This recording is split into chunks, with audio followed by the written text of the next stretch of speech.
good shot. Oh my! Here to celebrate Georgetown! The Georgetown Raiders are Buckland Cup champions! The Trenton Golden Hawks, the R. Hewitt Cup champions, are going to Coburn. Back to Minerva. Shot scores! And the Coburn Cougars are the Royal Bank Cup champions! Hockey fans around 16 Mile Creek have waited 9 years to hear it. Your Oakville Blades, OJHL Buckland Cup champions.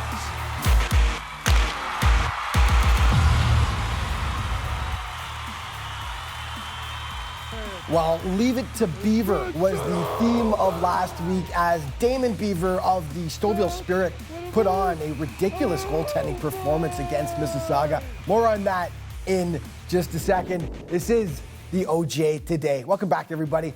I'm Alex Bastiavansky. So much to cover this week. Broadcaster Joe Montesano is going to join me for the first time this year via Skype.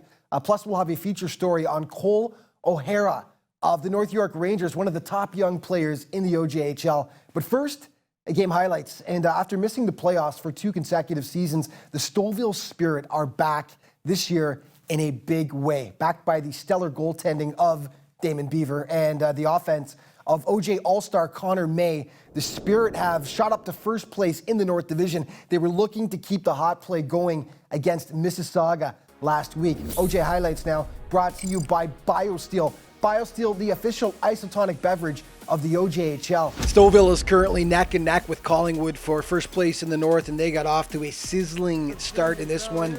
At 2:30 in, Luke Strickland bangs the rebound home past Jack Irvine, and it's 1-0. Just 30 seconds later, Holden Doggett getting tippy with it out front, 2-zip for the home squad, and then look at this save by Damon Beaver. Shanahan. In front shot, oh my! What a save by Beaver! He went post to post in a jiffy. Love that Joe Montesano call. Second frame, Strickland goes top shelf past Irvine to make it 3-0. For the Spirit, third period, more ridiculous stops by Mr. Beaver. First, he gets the pad down to stymie Chase Strashuluk on the breakaway right there, and then shortly after, it's Beaver flashing the leather for the grand larceny on Mateo Pecchia. What a stop. I thought Joe Montesano was going to have a heart attack doing the play-by-play in this game. So many great saves. Finally, though, the Chargers managed to snap the shutout, which is 7 seconds left. It's Pecchia beating the keeper finally, but what a performance by Damon Beaver as he leads the Spirit to another victory, 3-1 over the Chargers. Okay, the Golden Hawks were in Milton to take on the Menace. Milton's been much improved, but it was all Trenton in this one. 7:31 in, Adam Kim with the nice moves and even nicer finish. Rips it past Forbes Anderson, 1-0 G-Hawks. 10 minutes later, Wyatt George picking the corner past Anderson, and it was Trenton up 2-0 at the break. They kept up their pace in the second. Hawks on the power play. Puck takes a funny bounce off the glass here. Dylan McMahon banking it home to make it 3-zip, and then Cam Gaylor does all the heavy lifting here before getting it back for Griffin Fox out front.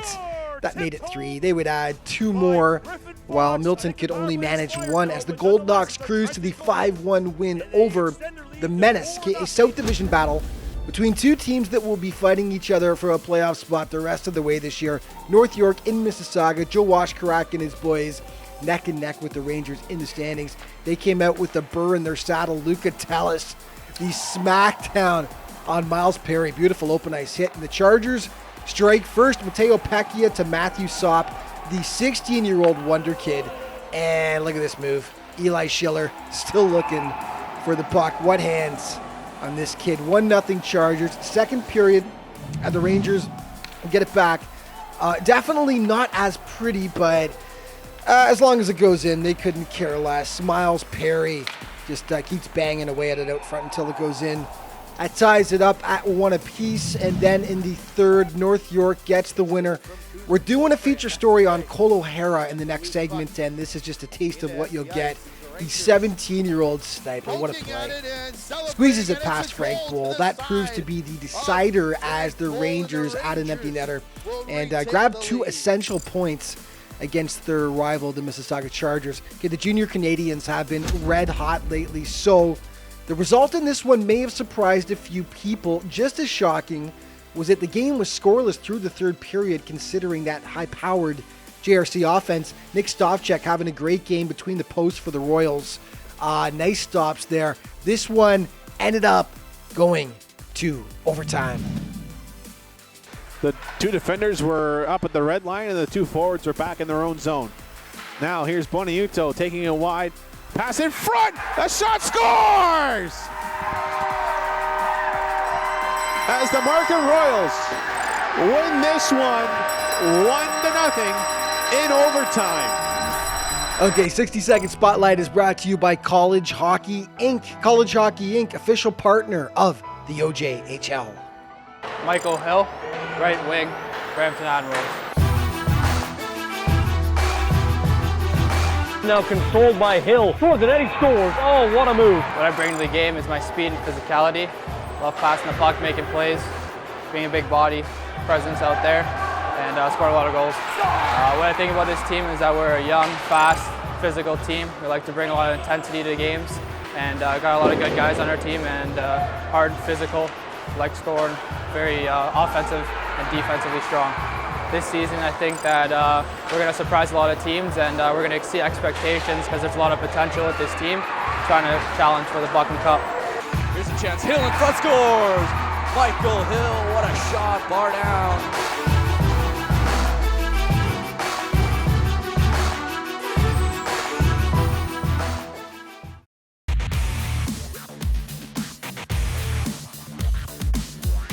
This portion of the OJ Today is brought to you by Q-Collar, official safety partner of the Ontario Junior Hockey League. Welcome back to the OJ Today. You know, last season, the North York Rangers were really an absolute powerhouse. They captured the South Division title with an older group of high-end players leading the way. But one guy that still managed to stand out among the grizzled veterans was youngster Cole OHara, just 16 at the time. His play turned heads, and that was enough to earn him a scholarship to the University of Massachusetts. Now, OHara is picked up right where he left off last year, leading the Rangers in points, and we find out now what makes Cole's game so special. Over Rangers next season. Flat swings over the other side. OHara drops off, slap shot, scores! What hand-eye coordination by Cole OHara, the 16-year-old rookie. The North York Rangers had a tremendous 2018-19 campaign, which saw them advance all the way to the Southeast Conference Final. It was a talented, veteran-laden squad. Into this mature lineup of players skated a 16-year-old youngster who immediately turned heads. Cole OHara finished his rookie season 7th in scoring on the Rangers, which is especially impressive when you note that the 6 who finished ahead of him were all a minimum of 3 years his senior. Yeah, Cole was, came into the league last year and really took a lot of people by storm. His ability to make plays and see the ice are, very elite and high end. For Cole, offense has always kind of come natural to him. He's been playing along with Tyler Flack right now, and they played together quite a bit last year. So, they're putting some points up, and we're hoping they can continue that for us. Really special player, talented offensively. He's got probably the nicest set of hands in the league. He just, as I said, he's got that right place, right time because his hockey IQ is unbelievable.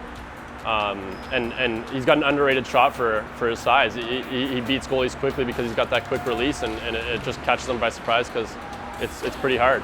I think I bring a lot of speed and most importantly hockey IQ to the team. I like to make passes. I like to look for seams throughout the ice. I like to slow the play down and use patience as one of my attributes, and that helps me just find players. And I just I'm sort of a pass-first type of guy, so that helps me find guys throughout the ice, especially playing with Flacker, that helps a lot too. So playing with one of the older guys in the league, I think that helps with my offensive abilities on the ice too. Yes, obviously Cole knows how to score, but an extra year has done wonders for his development. Now 17, he's working on becoming a much more complete player, something Rangers head coach Jeff Smoggy feels he's well on his way towards accomplishing. He's really trying to round out his game to be a 200-foot player. He's definitely not a liability out there in the defensive zone. He's a guy that I'm using on penalty kill this year. He takes pride in those, playing 200 feet, and I think that's only going to help his game moving forward. Yeah, I think this year I'm trying to focus more on defensive side and playing a full 200-foot game. That's something I really need to work on, especially making it to the next level. The player OHara patterns his game after plies his trade just a few kilometers away at Scotiabank Arena. Yeah, I definitely look up to someone like Marner. I think I have a lot of the same attributes as him. He plays the PK, he plays defensively really well. He brings a lot of speed and smarts, so that's something I try to contribute into my gameplay, and that's something that I think he does really well.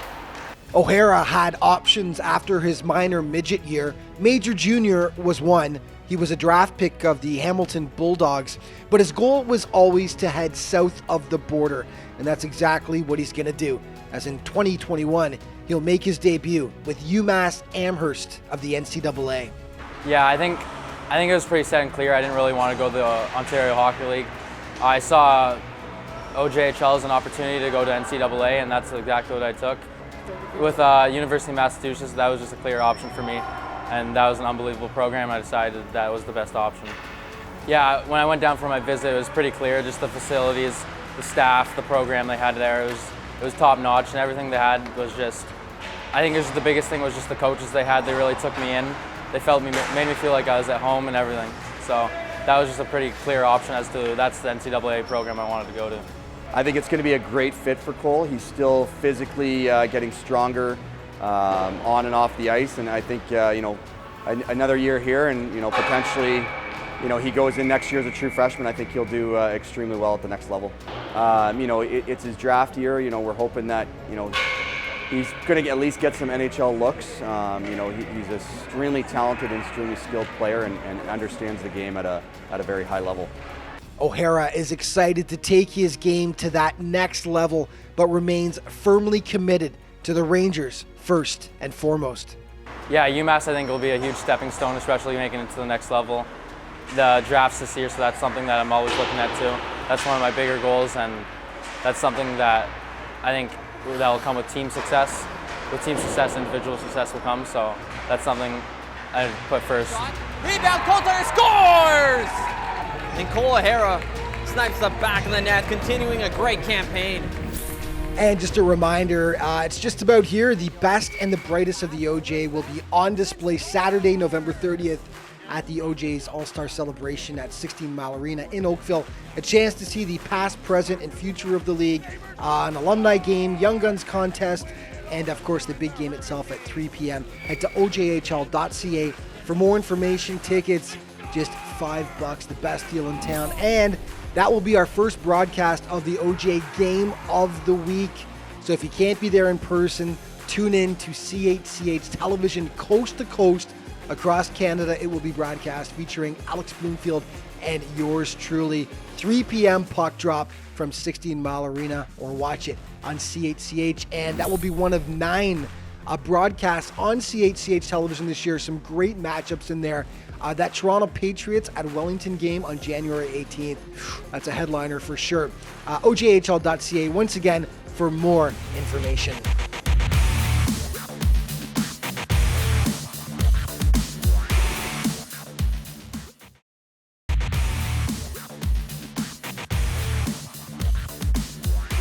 This segment of the OJ Today is brought to you by Troy Hockey. Troy, the official apparel provider to the OJHL. Welcome back to the OJ Today, and for the first time this season, one of the OJHL's top videographers and play-by-play announcers, he does double duty. Joining me via Skype, Joe Montesano. Welcome back, my friend. It's been way too long. It's been way too long. I'm very happy to be back on the show. Thank you for having me. Oh, awesome. Well, you're busy, man. Like you're busy. Fedora Films has really taken off. Congratulations for one thing. Thank you. And of course, as I mentioned, pulling double duty, filming and calling games at the same time. I'm not quite sure how you pull it off, but it looks good and it sounds good, so you're doing a great job, man. But today we're going to talk about each division. Let's start off by chatting about the North. Currently led by one of the teams that you film for, the Stouffville Spirit. Just take us through what you've seen in the North Division so far this year. Well, the North Division has been quite an interesting division. Markham had the lead at one point, and Collingwood had the lead. Now Stouffville does. It seems to be a three-horse race there. I don't think Pickering and Aurora will catch them.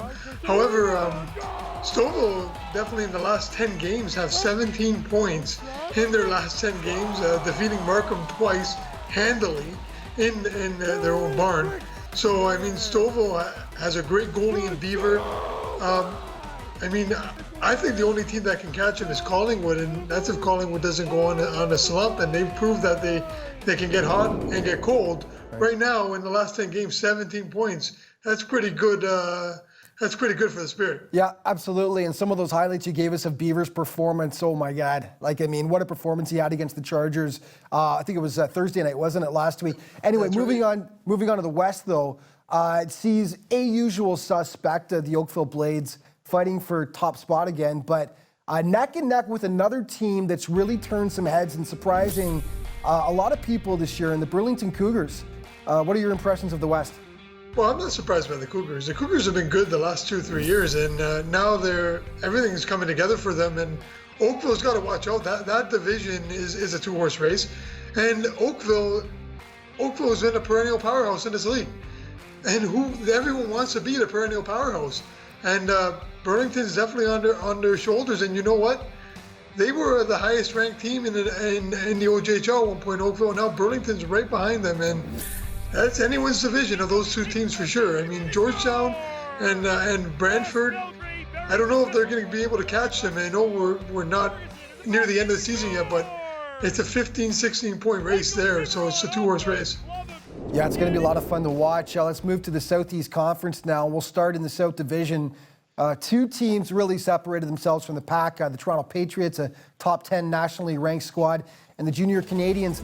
The Pats were threatening to run away with it for a bit there. The JRCs they've shown they're not going anywhere anytime soon. They're sticking right with them. To me, that's a surprising team in the OHL. Yeah. I mean, a lot of talent on the JRCs, man. A lot of talent, young talent. But they also did change their coach in the offseason. It looked like it was going to be a rebuild. I mean, no rebuild at all. No. The Pats are another surprising team. No one expected them to be this good. I knew they were going to be good, but top 10 in the country, I didn't see it. Yeah. I don't think a lot of people saw it. And the Pats, with 41 points. They looked at the division, they probably thought, wow, if we have 41 points at this point, we're gone. I don't think they expected the Canadians to be this close, and a good friend of mine, Mike, who's the assistant general manager there, I'm happy for him, he deserves it. They've had a good team for a few years too. That's a former team of mine. I'm happy they're doing well, and hey, who knows, maybe they'll catch the Patriots. Yep. Hey. Yeah, and some top young talent. Ryan Teverberg, first and foremost, recently named to the NHL watch list for next year's draft. So he's been great to watch. Let's move to the East now. Wellington, Trenton, miles away from the rest of the teams in the division. They're in a dead heat at the top right now. But one of the better 1-2 battles I think we can say that we've seen for some time, although kind of matched right now by Oakville and Burlington in the West. But what a rivalry these two franchises have, and they've had it over the years. The Dukes and the Hawks. Is there one team that you think might pull away from the other as the season goes on? I don't see anyone pulling away. I mean, I think whoever wins the season matchup, head-to-head matchup against each other will win that division. They just proved to be that good. I think it's going to be a close matchup until the end of the season. I can't see anyone pulling away. But what a stark contrast the East is from the last couple of years. It's always been close. We've never seen this much division between the top two teams and the last three teams in that Eastern Division, and I'm surprised it's a 20-point gain on Whitby, who needs 20 points just to catch Trenton and Wellington. So I think Wellington might pull it out, but a lot of Trenton people might not like my statement there. Just further to your point, we don't have much time, but just to finish that off, the depth has always been there the last few years. Lindsay, most of the time on the outside looking in, but all the other teams have always been pretty tightly bunched. Not this year, though, as you say, so it's unusual. Finally, just over a minute, Joe, you've seen all the teams now, And from what you've seen, and of course it's still way too early to make a prediction, but from what you've seen to this point, who's your pick as the number one team in the OJHL if you were to make a crazy long distance prediction? But who have you liked the best so far? Way to put me on the spot here, but you know what? Mike Verstagno is not going to like that I say this, but I think the Patriots have the most depth. But I think the best goalie and my dark horse pick is a team that I do play-by-play in the camera for, and that's Stouffville Spirit. I think Beaver's probably the best goalie in the league. 3 shutouts already this season, leads the league. If you want a dark horse pick, that's your dark horse. Spirit. If you want a brain pick, Patriots. Well, I'll tell you what, the Georgetown Raiders and Nathan Torkia would probably disagree with your thing, but I'll tell you what, I put Beaver up against anyone. I agree with you. Fantastic goalie. We are out of time. I love having you back on the show, buddy, and congratulations on the success of Fedora Films. We'll have you back on again soon. Thanks a lot. Well, thanks for having me, and thank you for pushing me to buy that camera, man. Yeah, that's right. That's a story for another time. Thanks, buddy. More OJ Today coming up in just a moment.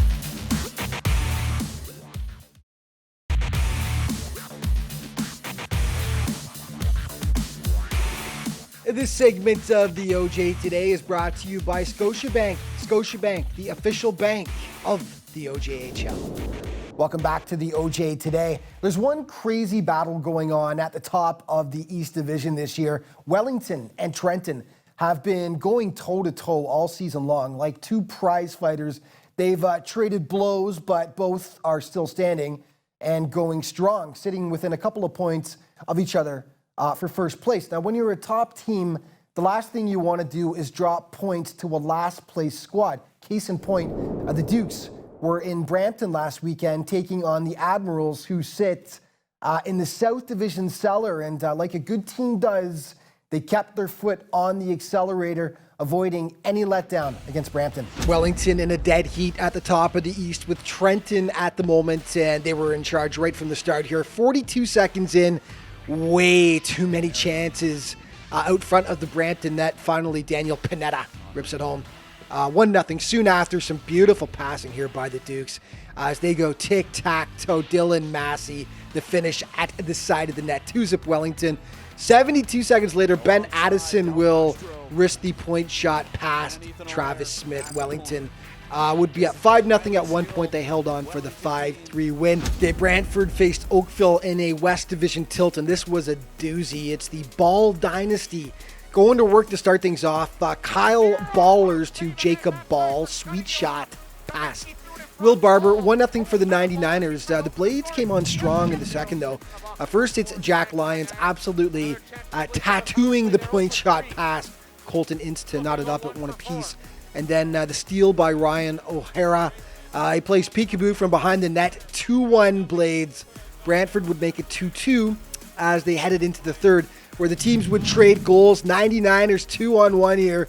Liam Stevens hammers it past Barber to make it 3-2. But in the final minute, 51 seconds left on the clock, extra attacker out for the Blades, and Harrison Israels will jam it home. So all tied up at 3-3. This one went actually to double overtime. Spellgrave, the Blades are in. 15 seconds left in overtime. Kilborn in the slot, the shot. Rebound on the backhand. Scores! Scores! Oh my goodness! What a goal! 8.5 seconds left to play, and the Blades score in double overtime! Yeah, Nicholas Fiore with a great call there. St. Mike's was at Scotiabank Pond to take on the JRCs, and Christian Mattiacci coming up big in this one, robbing Ayrton Martino on the breakaway. After getting shut out by Markham on Friday, the JRC's offense was clicking in this one. Ryan Teverberg continues to do nothing but score. 16 on the season for him now. Just a minute later, Canadians on the attack. Sebastian Labora, initial stop. Rizvan Mantsarov banging home the rebound to make it 2-zip. Second frame, the double blue would get one past Mattiacci. Matt DiGiulio out front, tickling the twine. And the Buzzers cut the deficit to a single goal. Final stanza, the JRCs would put this baby to bed, though. Mad scramble in front of the net. Finally, it's Connor LePage finding the net past Labora, and that made it 3-1 Canadians. They would add a late empty netter to make it a 4-1 final from the Scotiabank Pond. Okay, Collingwood is jostling with Stouffville for first place in the North, but Milton was a fly in the ointment for them on this day. 10:29 in, gorgeous stretch pass to captain Jordan Stock, and he gets it past Mateo Nelama. 1-0 for the Menace. Second stanza, Milton on the power play, and wowza, Ryan O'Donnell just crushes the one-timer past Lalama to put the Menace up by a deuce. And then in the third, Collingwood gets sloppy in its own end, and they pay the price as CJ Clark steals, shoots, Stock jumps all over the rebound for his second of the contest. As the Menace put in a strong performance against the Colts, Milton takes down Collingwood in convincing fashion by a 3-1 final from Memorial Arena. OJ standings now brought to you by Jostens, the official ring and awards provider to the OJHL. As we start things off in the West, Oakville a slim lead over Burlington, followed by Brantford, Georgetown, Buffalo, and the Milton Menace. To the north, Stouffville, 2-point lead over the Collingwood Colts. Markham not that far behind Collingwood, followed by Pickering and Aurora. In the south, the Pats on top, but boy, the JRCs are sticking right with them, followed by the Buzzers, 10 points behind North York, Mississauga, and Brampton. Finally, in the east, Wellington and Trenton, deadlocked at 44. Whitby, 20 points behind. And then it's Cobourg and the Lindsay Muskies. Top 5, brought to you by Cliff Bar. Cliff Bar, the official energy bar of the OJHL. And number 5, Milton with passing perfection on the power play. Too many P's there. Ryan O'Donnell ripping it past the Collingwood keeper. Number 4, the Canadians' Christian Mattiacci stares down Ayrton Martino and comes up with the ridiculous toe save to deny the Buzzers. Number 3, Markham and the JRCs in overtime. Vince Bonaiuto, the fantastic rush, gets it back for Nick Davis. Booyah. The winner for the Royals. Number 2, Matthew Sopp of the Mississauga Chargers, just 16 years old, but this kid plays like a veteran. One-on-one with Eli Schiller, who loses his jock on that move. And number 1, Stouffville keeper Damon Beaver against the Chargers gets down to kill the hopes and dreams of Luca Tellis. Take another look. One of the best stops of the year so far in the OJ, and that is our play of the week. And that's all the time we've got for this week, but just remember, you can always keep up to date with everything going on in the league by heading to ojhl.ca, and of course, all of your social media options are right there for you to check out as well. Thank you so much for watching. We'll see you next week.